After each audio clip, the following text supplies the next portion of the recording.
Guys, how we doing tonight? Y'all look like an amazing crowd, like we can have some fun together. My name is Brandon. I know I sound like I should be guarding a Confederate monument. Hoping nobody gets me removed just yet. On top of being afflicted with this horrible twang, I'm dealing with the fact that I look a lot like a Hitler youth camp counselor. I don't know, man. I mean, blonde hair, blue eyes, pale skin. I'm definitely, even in a group of white people, I'm the white devil. I mean, I've known that since I was really young. At about 9 years old, a group of older black girls around the corner from where I live told me that I'm what's commonly known as the white devil. Man, I mean, it sounds like, some horrible stuff to tell a 9-year-old, but I'm glad that they told me. Otherwise, I'd still be wondering why they were kicking the crap out of me.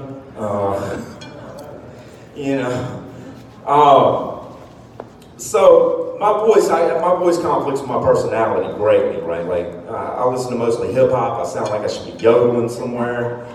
But if I'm listening to some Biggie, it's kind of like, tall ladies in the place with style and grace. What the hell is that?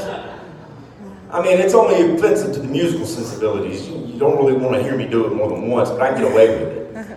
To say I roll up on 4 or 5 black dudes, I got earbuds in, I'm rocking some Wu-Tang, I'm like, you best protect your neck! Whew. With no musical accompaniment, that's like an open invitation to kill a white. Now, I'm probably going to have to run from the situation. I'm not going to make it very far. I mean, let's face it, the only white guy to ever successfully outrun a group of black dudes, Bruce Jenner.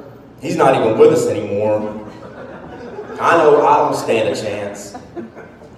So, I'm 42 this year, and really all that means is I won't let my girl put her finger in my butt anymore for fear of getting diagnosed with prostate cancer. That's been the best reception to this joke that I've had. I've got an age demographic in here. I figured y'all would appreciate that one. Yeah. More butt jokes. And it's like she's not even a doctor. She's a nurse, constantly on WebMD. She's way more qualified than I am to make a call like that. So, like I say, I'm in a relationship. I've been with my girl for going on 2 years now, and she is amazing, right? Young, beautiful, motivated. She's got some really strange intimacy issues, though. Like, she would sit directly on my face and won't fart in my presence.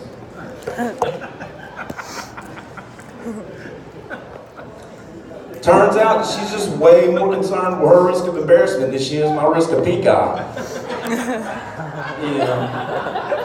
I don't know what that says about the future of our relationship, but right now it'd be all right.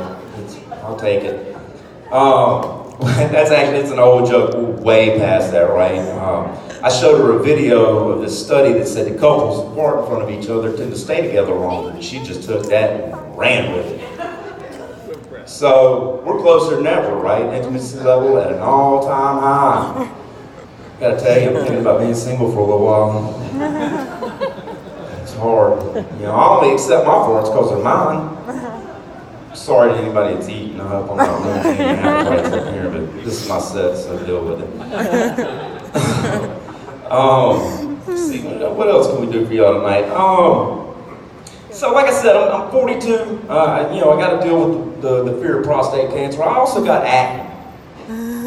I feel like that's some weird messages from nature. I don't feel like a grown man should have to deal with the fear of prostate cancer and acne at the same time.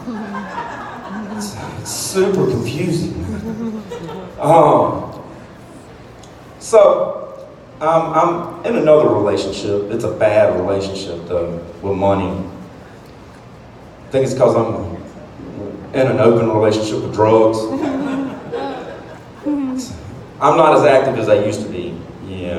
I started off strong with it. I was seeing them all. Now I'm just like, the older I get, I'm losing them one by one to younger guys. I don't know what to do about it. So I still hear the argument every now and then that there's some kind of difference between making love and fucking. I'm sorry for excuse my language if anybody's offended, but I don't feel like there is. I can't wrap my head around that. I feel like one, Okay, one ends with like a pulled hamstring and, you know, a thorough dawn bath, like one of those oil spill ducks. And maybe like the other, like an obligatory cuddle in Sade's greatest hits. That's about the only difference. They're both just having sex, right? I mean, it gets down to it. And I feel like if you think that there's a difference between that, like, try watching porn with your mom. That'll clear all that up, I'm sure. I'm sure that, like, I love my mom to death. I couldn't even imagine, you know. Anyways. And so, I was reading not long ago that apparently 56% of Americans believe in the Adam and Eve creation story. Now, I just can't imagine that that story is true. I mean, it depends way too much on holiness, if you ask me. You know, and character name and setting, really. Like, if God was Gary, and the Garden of Eden was the woods, that'd be the creepiest damn story you ever heard in your life. You know, somebody'd be looking into Gary, for sure. You'd have some questions. But when I say it depends on holiness too much, it's like, you know, okay, so it's the only story in history we're all right with a grown man in a robe hanging out with two naked preteens. Straight up. You know, and the representatives of holiness here on earth are, you know, are priests, apparently the men of the cloth. And it turns out that their cloth is just a big giant cum rag.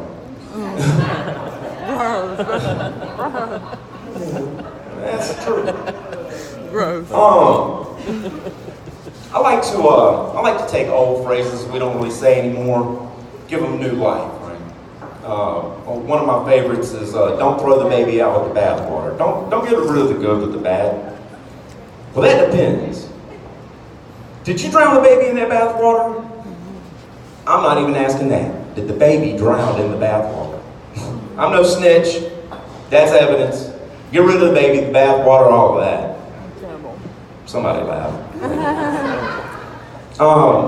Another one of my favorites, it was No Day at the Beach. And it could have been a better time. There was no day at the beach. Like, a day at the beach is such a great time. Well, you know what was a day at the beach? Normandy. Normandy was a day at the beach. Arguably the most famous day at the beach ever. Normandy sucked. Yeah, it sucked. It was no day at the beach. Nope. But it was.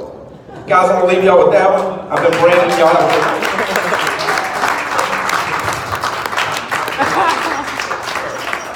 All right, y'all. And keep it going for Brandon. And so far as we know, healthy prostate, ladies and gentlemen.